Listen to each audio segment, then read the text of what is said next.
Hi everyone, it's me Anjali Verma, your educator. और आज की इस वीडियो में हम बात करने वाले हैं कि आखिरी के 4 दिनों में आपको इंग्लिश की प्रिपरेशन कैसे करनी है सो दैट आप बहुत अच्छा स्कोर कर सको। तो सबसे पहले तो सैम्पल पेपर प्रैक्टिस करना बहुत बहुत ज़्यादा इंपॉर्टेंट है। जिन भी बच्चों ने सीबीएसई का जो ऑफिशियल सैम्पल पेपर रिलीज हुआ था वो नहीं देखा है तो एक बार ज़रूर देख लेना, क्योंकि वहाँ पर से आपको आइडिया मिल जाएगा कि किस किस टाइप के क्वेश्चन आ रहे हैं, क्या एग्जैक्ट पैटर्न है।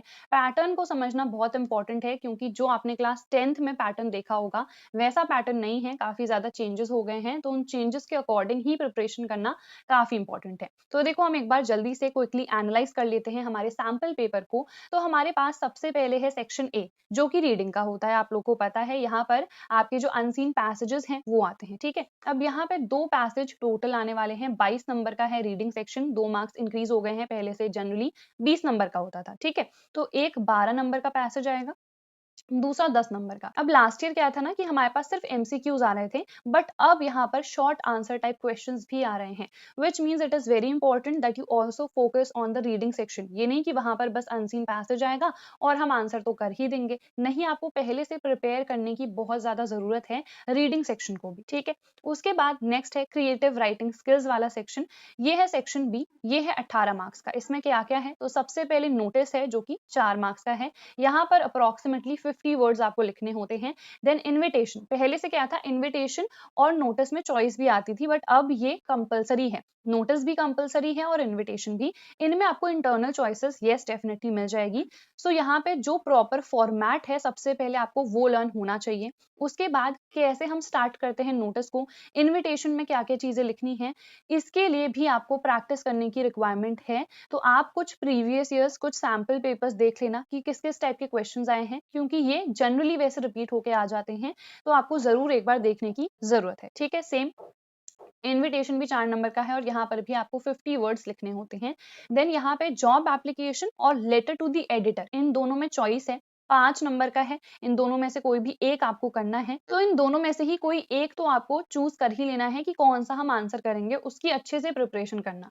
जॉब एप्लीकेशन में बायोडेटा लिखना भी आता है, तो आपको वो भी देखना पड़ेगा। देन आर्टिकल और रिपोर्ट, इन दोनों में भी चॉइसेस है, या तो आप आर्टिकल करो या फिर रिपोर्ट करो। अगेन यहाँ पर भी इट इज वेरी इंपॉर्टेंट कि एक को तो आप बिल्कुल अच्छे से प्रिपेयर कर ही लेना।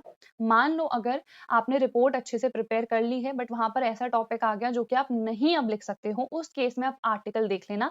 तो इसीलिए जो फॉर्मेट है वो तो आपको सबका ही पता होना चाहिए कि किस तरीके से हमें लिखना है। वहां पे फिर जो भी टॉपिक इजी लगेगा उसको चूज कर लेना। ठीक है, चलो उसके बाद सेक्शन सी लिटरेचर का है, 40 मार्क्स का है सेक्शन सी, बहुत इंपॉर्टेंट है।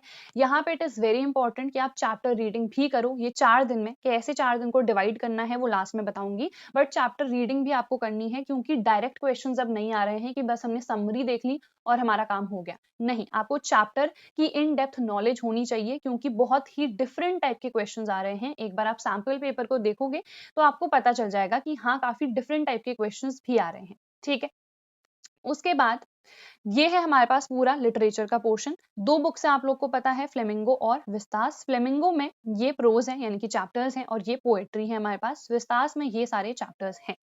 तो अगर आपसे देखो चैप्टर रीडिंग ना हर एक चैप्टर की नहीं भी हो पा रही है, तो जो भी इंपॉर्टेंट चैप्टर्स हैं, जैसे कि यहाँ पर अगर हम देखें 3rd लेवल काफी इंपॉर्टेंट है, journey to the end of the earth, ये भी इंपॉर्टेंट है। एटलीस्ट इन चैप्टर्स की आप लोग रीडिंग कर लेना, और जो भी इंपॉर्टेंट चीजें आपको लगती जाती हैं उनको मार्क भी करते रहना। ठीक है, उसके बाद समरी वीडियोस हम कहाँ से देखें, तो समरी वीडियोस के लिए आप एक्स्ट्रा क्लास को प्रेफर कर सकते हो। मैंने पर्सनली यही वाला चैनल फॉलो करा था।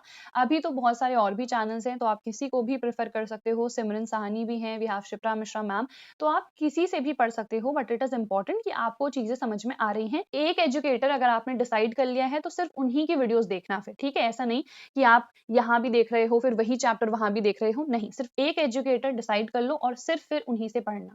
उसके बाद पोएम एक्सप्लेनेशन बहुत इंपॉर्टेंट है कि आपको लाइन बाय लाइन एक्सप्लेनेशन आए। सो प्रॉपर ये समरी वाले मत देख लेना पोएम के लिए, पोएम के लिए line by line explanation video आपको देखनी है। ठीक है, उसके बाद देखो क्वेश्चंस आपको एनसीईआरटी के तो करने ही हैं, यानी कि जो फ्लेमिंगो और विस्तार में आपको गिवन है, वो क्वेश्चंस आपको करने हैं। उसके अलावा प्रीवियस ईयर आपको 5 एटलीस्ट देखने हैं और सैंपल क्वेश्चन पेपर्स आपको 10 देखने हैं। मैं 10 क्यों कह रही हूँ? क्योंकि अगेन वही चीज, पैटर्न चेंज हुआ है, लेटेस्ट पैटर्न के हिसाब से ही आपको क्वेश्चंस प्रैक्टिस करने हैं। तो 10 सैंपल पेपर्स आप लोग जरूर प्रैक्टिस करना। Sample question papers previous years की जो पीडीएफ है मैंने अपने टेलीग्राम ग्रुप पे प्रोवाइड कर रखी है, the name is study warehouse. आप लोग चले जाओ टेलीग्राम पे, वहां से फाइल सेक्शन पे जाके सारी चीजें डाउनलोड करके रख लो, बिकॉज ये चीजें आपको बहुत हेल्प करेंगी। अब आखिरी के 4 दिनों में हमें कैसे प्रिपेयर करना है? तो फर्स्ट डे आपको क्या करना है, आपको समरी वीडियोस देख लेनी है, ठीक है? जो भी चैप्टर्स आपके बचे हैं या मान लो आपने कुछ भी नहीं पढ़ा है, तो सारे जो भी चैप्टर्स हैं उनकी समरी वीडियोस देख लो, प्लस जो भी हमारी पोएम्स हैं उनके line by line explanation video. पूरा दिन आपने ये सारी चीजें करी। उसके बाद सेकेंड डे आपको रीडिंग करनी है, ठीक है? रीडिंग आपको प्रॉपर बुक से करनी है, जो भी इंपॉर्टेंट चैप्टर्स हैं उनसे, और जो भी क्वेश्चंस हैं चाहे वो प्रीवियस ईयर से हो, सैंपल पेपर से हो, वो आपको यहाँ पर करने हैं। थर्ड डे पे आपको सेक्शन ए और सेक्शन सी नहीं, सेक्शन बी पे फोकस करना है, क्योंकि सी तो आपने पहले यहाँ पर कर लिया है।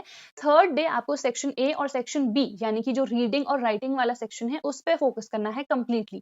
कि फॉर्मेट आपने अच्छे से देख लिया, रीडिंग कर ली कि किस किस तरीके से कंटेंट लिखा हुआ है, फिर रिटन प्रैक्टिस भी करना कि कैसे आपको लिखना है, और सेक्शन ए में रीडिंग वाले सेक्शन में हम कैसे आंसर कर रहे हैं, कैसे कम से कम टाइम में हम लोग सेक्शन ए को कंप्लीट करें। तो ये सारी चीजें आपको थर्ड डे देखनी है, और फोर्थ डे में आपको पूरा रिविजन करना है, ए बी सी तीनों ही सेक्शंस का। और यहाँ पर अगेन सैंपल क्वेश्चन पेपर्स की भी अच्छे से प्रैक्टिस कर लेना।